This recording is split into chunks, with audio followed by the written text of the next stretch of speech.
Hi everyone, my name is Sadekul Hussain. Welcome to my course Advanced Operations with Amazon Athena. I'm an information technologist and digital content producer from Sydney, Australia, and have more than 20 years of experience working with databases, application development, infrastructure engineering, training, and technical writing. Many companies face a challenge when choosing a tool for analyzing terabytes or even petabytes of business-critical data they have stored in Amazon S3. AWS Athena is Amazon's answer to that.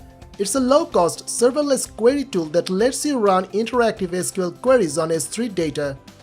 Learning the basics of Athena is simple. You might be using it already, or you may be considering it for your next project. However, you need to go deeper than just the basics to use it effectively. In this course, we are going to learn some advanced techniques of running and managing Athena applications.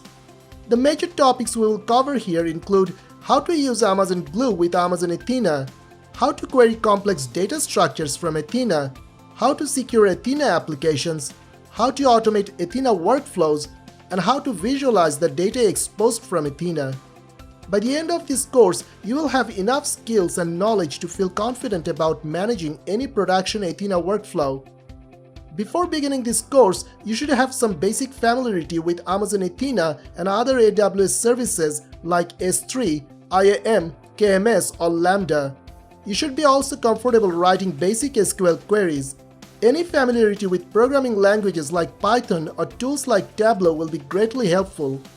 I hope you will join me on this journey to learn more about this simple but effective analytics tool in the Advanced Operations with Amazon Athena course here at Pluralsight.